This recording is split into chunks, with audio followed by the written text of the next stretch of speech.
Fairy Tail 100 Years Quest Chapter 85 to 86. Hello mga kanime, welcome muli sa Anime TV. So bali sa chapters na ito ay natapos na nga ang laban sa pagitan ni Gray at Hakone. Gumaling na nga din sila Natsu at Ersa.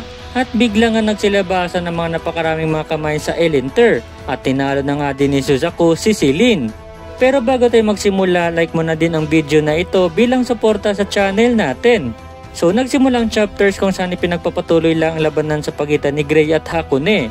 Nainis na nga itong si Hakone dahil ang hirap nito talunin. Kaya maya-maya nagsumo na nga ito ng Diamond Titan. Isang halimaw nga ito na gawa sa yelo na may isang mata. Ayon naman kay Gray, iniisip nga daw ba neto ni Hakone na kaya siyang talunin sa Maker Magic. Kaya maya-maya gumawa na nga din si Gray dito ng Ice Make Heavy Knights. Sa mga kabalyero nga ito nagawa sa yelo at napakarami nga neto. Nabibigla nga si Hakone rito dahil sa biglang pagkakaroon na napakaraming mga kabalyero na gawa sa yelo.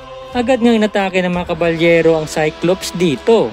So nagugulat naman ang lahat habang pinapanood ang biglang paglitaw ng mga higante. Ayon naman kay Wendy na itong araw ay magic ni Gray. Napapatanong naman si Happy na hindi nga daw niya maisip na kaya niyang gawin iyon lahat. Sagot naman si Carla na syempre kaya niya dahil karibal nga raw ito ni Natsu. Kaya normal lang na ganito siya kalakas. So namamanga naman si Toka habang pinapanood ito. Habang nagagalit nga matanda rito dahil gusto nga raw ba nilang sirain ang village nila.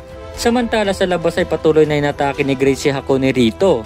Tinutulak nga ng kanyang mga kabalyero dito ang Cyclops. Pinagtutulungan nga ito ng napakaraming kabalyero. Maya-maya nagtagumpay ang mga itong sirain ang Cyclops at nabutas pa nga ang katawan neto. Talsik nga rin si Hakone dahil doon. Bagsak nga ito sa lupa. Pinapakita nga si Mimi dito na nakatayo pero mukhang di na nga talaga gumagalaw. Nakangiti naman si Lucy rito habang nakabulagta pa din sa lupa. Habang nagdidiwang naman ang mga taga Whiteout Village sa pagkapanalo ni Gray at Lucy. Ayon nga kay Faris ng Fairy Tail nga raw ay talagang mahuhusay. So after nito ay biglang nagkaroon ng paglindol. Ayon nga sa matanda ng magic power nga raw sa Elenter ay maapaw na. At hindi nga din daw ba natalo kahit ni Suzaku si Celine. Tanong nga si Carla kay Faris kung hindi nga raw ba nila mai-erase ang magic power dahil ito naman nga raw ang trabaho nila. Sagot nga lang si Faris na hanggat nandyan nga raw si Celine ay imposibleng mangyayari iyon. Dagdag pa ng matanda na sa nakalipas na ilang henerasyon ay tapat nga raw nilang ginagawa ang pag-maintain ng magic power sa Elenter sa pamamagitan ng pag-erase ng mga sobrang magic power. Kaya lang dahil sa patuloy na pagpapagala-gala nga raw ni Celine sa ibang mundo at kalawakan, nagiging lalong maraming magic nga raw nakukuha ng mundong ito. Napatanong naman si Happy kung bakit nga raw ginagawa ito ni Celine. Sagot nga lang matanda na hindi niya alam ang dahilan ni Celine. Pero kapag patuloy na magiging ganito nga raw ang Elenter, maaaring sasabog ang mundong ito dahil sa hindi na kayang dami ng magical power. So maya-maya sa labas ng village ay biglang ang umangat ang lupa. Maya-maya, biglang ang lumabas ang isang malaking kamay. Ayon sa mga taga Whiteout Village ay masama nga raw ito dahil magsusumon nga raw ito ng mga tsumiaka. Maya-maya lang ay hindi nga lang isang kamay ang lumabas at nagsilabasan ang napakaraming kamay mula sa lupa. Halos sa lahat ng lugar ay may lumalabas nga ng mga kamay. Nagsimula na nga itong manira ng mga kabahayan sa isang bayan sa Elenter. Sa isang taniman sa Elenter ay may lumabas nga din ng mga kamay at sinisira na neto ang mga taniman. Kahit nga sa dagat ay may mga kamay na lumalabas. Hindi na nga alam ang gagawin ng matanda dahil sa buong Elenter ay may lumalabas na napakaraming mga kamay. Umiiyak na nga sila rito dahil katapusan ng araw ng kanilang mundo. Salita naman si Toka na tumakas nga raw sila papunta sa ibang mundo gamit ang Aqua Era. Tanong naman si Faris kung ilang tao nga raw ba ang kaya niyang dalhin. Samantala napapaisip naman si Wendy dahil ang pangyayaring ito ay parang pamilyar nga raw sa kanya. So naalala nga niya mga lugar sa Earthland na may maraming mukha. Ang mga mukha nga raw na iyon ay mga sandata ng mga council para i-erase ang mga magic power. At meron nga raw mga kamay dito dahil sa pagdami ng mga magical powers. So iniisip na ni Wendy na meron nga raw bang kaugnayan ang mukha at ang mga kamay na ito. So maya-maya sinubukan nga nito gumamit ang Aqua Era. Pero hindi nga raw siya nakakagamit ngayon. Dahil ang magic nga raw ay lalong lumalawak. Kaya dahil doon pati ang space ay lalong nagiging masikip. So nagdadasal na nga dito ang matanda sa mga Panginoon, sa mga maharlika, at pati nga ang Grand White Priestess ay binanggit siya. Kaya salita nga itong si Gray sa kanya nang huling sinabi niya ay siya nga daw yun mismo at kumalma nga raw ito. Sagot naman ito na todo na nga ang iyak na papano nga raw siya kakalba dahil ang mundo nga raw ay maglalaho na. So maya-maya may biglang sumuntok sa sahig. Napalingon nga ang lahat dito. So sila Natsu pala ito at Ersa. Ayon sa kanila hindi nga raw nila hayaang mangyari iyan at magiging okay nga raw ito kapag matatalo si Celine. Kaya pipigilan nga raw nila ito. So nagising na nga talaga silang dalawa dito. Ngiti naman ang lahat dito at biglang kumalma ang lahat dahil sa sinabi nila Natsu at Ersa. Samantala lipat ang scene sa Black Moon Mountain. Salita nga itong si Celine na dumating na nga raw ang tamang oras. Ang mundong ito nga raw ay maglalaho na. Salita nga ito kay Suzaku na natuwa nga raw ito kay Swordsman Kornogi. Sagot naman si Suzaku na siya nga raw ay si Suzaku at hindi si Kornogi. At si Celine nga raw ay ang kanyang biktima. Salita naman si Celine na hindi na nga raw masama kung matatalo siya gamit ang espada ni Kornogi. Samantala lipat na nga ang scene ulit sa mga lugar kung saan patuloy na inatake ng napakaraming mga kamay. Ang dami na ngang nawawasak dito. Pati ang mga tao ay nagsisitakbuhan na nga dahil sa pag-atake ng mga kamay. Nagsisigawan nga mga tao dito sa village na katapusan ng araw ng kanilang mundo at wala nang saysay kung gagamit sila ng whiteout. Pero maya-maya sigaw nga matanda na sandali nga lang raw. Dahil ngayon nga raw ang oras para lumaban ang mga tao sa whiteout village. Dagdag niya pa na trabaho nga raw nila na i-whiteout ang magic power na umaapaw para maging payapa ang mundong ito. Sagot naman ng mga tao na kahit gawin nila iyon ay wala na nga ang pag-asa. Meron na nga raw mga kamay sa lahat ng sulok ng mundo. Salita naman si Faris na wag nga raw muna mga ito mawala ng pag-asa. Dahil sa ngayon ang biglang bilis ng pag-apaw ng magic power ay dahil nga raw kay Celine. At kung magagawang matalo nga raw ni Celine ay siguradong bababa ang magic power. Sigaw naman ang matanda na kapag dumating ang oras na iyon ay gagamitin nga raw nila ang kanilang whiteout magic para i-erase ang magical power para maligtas ang mundo. So sa kabilang banda, yung malis na pala ang ating mga bida sa Whiteout Village. Nagmamadali nga silang papunta sa Black Moon Mountain. So salita nga si Toka na pwede na niyang gamitin ang kanyang Aqua Era mula rito papunta sa Black Moon Mountain. At agad nga silang pumasok lahat ng sabay-sabay. Samantala sa Whiteout Village ay patuloy pa din sinusubukan ng matanda na hikayatin ng kanyang mga mamamayan.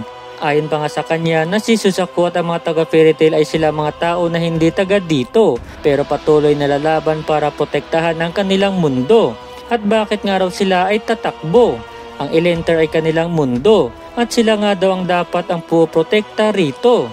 So dahil sa speech ng matanda dito ay mukhang nagtagumpay nga ito na mahikayat ang kanyang mga mamamayan. Samantala sa paanan ng bundok ay bumagsak ang ating mga bida. Hingi nga ng tawad si Toka dahil hindi niya na kayang dalhin ng mga ito papunta sa itaas. Sagot naman ng ating mga bida na walang araw problema. Pero may mga kamay nga din daw dito. So makita nga natin ang napakalaking kamay rito sa harapan ng ating mga bida. Napapansin nga nilang may lumalabas sa kuko ng kamay. At napapatanong nga sila kung ano ito. Sagot naman si Toka na isang tsubyaka nga raw ang mga ito. Sa mundo nga raw nila ay tinatawag itong mga halimaw. So sagot naman sila ng pangit nga raw ng pangalan nila. Salita nga si Natsu na kailangan nga raw nilang magmadali. Kaya maya-maya bigla-bigla nga siyang sinakay ni Happy papunta sa itaas ng bundok ng agad-agad at iniwan ang kanyang mga kasamahan. So nainis nga dito si Grace sa ginawa ni Natsu. Kaya ayon kay Lucy na pumunta na nga din daw sila doon. Salita naman si Erza na bago nga raw noon ay kailangan muna nilang patayin ang mga demonyo sa harapan nila. Salita naman si Wendy na meron nga raw siyang gustong suriin sa mga kamay na yan. Kaya hingi nga siya ng tulong kay Carla para dalhin siya papalapit sa kamay. Samantala lipat naman ang scene kila Suzaku at Celine. Ngiti nga itong si Celine habang sinasabi ng lakas nga raw nito ni Suzaku bilang isang tao. Pero kahit ganong araw nito kalakas ay hindi pa din siya makapaniwala na natalo neto si Kornogi. Sagot naman si Suzaku na tama nga raw. Dahil ang pumatay nga raw kay Kornogi ay ang kanyang master. Isang true dragon eater na si George. Sagot naman si Celine na kaya pala. At siya naman ang kumain ng katawan neto. Sagot nga lang si Suzaku na oo. So salitang ulit si Celine na marahil merong dahilan si Kornogi kung bakit ito natalo ng isang tao. So maya-maya tanong nga si Suzaku kung kaano-ano nga raw ba ni Celine itong si Kornogi. Sagot naman si Celine na wala itong dahilan para malaman. Pero para manahimik na ito, sasagutin niya ito. At ang dragon na kinain nito ay isa sa kanyang mga anak. So laking gulat naman ni Suzaku nang marinig ito. At agad nga siyang inatake ni Celine. At huhugutin nga daw neto ang kanyang mga bituka mula sa loob ng kanyang katawan. So mukhang pagod at hirap na nga si Suzaku rito. Pero salita pa nga ito na mga dragon ay kalaban ng mga tao. at sila mga taga-Diabolos ay kakainin nga raw nila lahat ng mga ito. Sabay atake ng Kunogi style sword drawing art. So kakounter rin naman ni Silin dito ang atake ni Suzaku, pero nagulat ito na marinig ang huling salita ni Suzaku na Abyss dahil wala nga raw ito sa style ni Kunogi. Sagot naman si Suzaku na ang style na ito ay ginawa niya mismo. Sabay bitaw ng napakalakas na Underworld Black Purgatory Slash. Dahil dito talsikan ang dugo sa katawan ni Silin at namuti na nga ang mata neto. Bulagta nga ito sa lupa. Hindi nga siya makapaniwala sa ginawa sa kanya ng isang tao. Habang nangihina ay pinipilit nga nitong gumawa ng lagusan para makaalis sa lugar. Kaya pinapahinto nga ito ni Suzaku sa ginagawa niya. Samantala kila Natsu ay meron ng dalawang kamay sa daanan nila. At meron ngang lumabas na Chumyaka. Maya-maya pinalibutan ng sila rito ng napakalalaking mga Chumyaka. Agad naman ay natake ito ni Natsu ng kanyang apoy. At mag-aantay nga lang daw itong si Silin dahil tatalunin niya ito. So makita nga natin si Natsu na nilalabanan ng mga Chumyaka sa daanan niya. Habang makikita natin si Suzaku na nangihina na din at makikita natin si Silin na hinang-hina na at gustong tumakas. At dito nga nagtapos ang chapter 85 to 86. So anong ibig sabihin neto? Natalo na ba si Silin? Maabutan pa kaya ni Natsu ang dalawa? At si Kunogi pala isang dragon na anak ni Silin. Kaya pala sobrang interesado siyang malaman kung sino talaga nakapatay rito. Alamin natin ang mga susunod na pangyayari dito kila Silin at Suzaku. Makakatakas kaya itong si Silin? Abangan natin ito. So yun lang muna mga kanime. Maraming salamat. God bless at mag-ingat kayong lahat.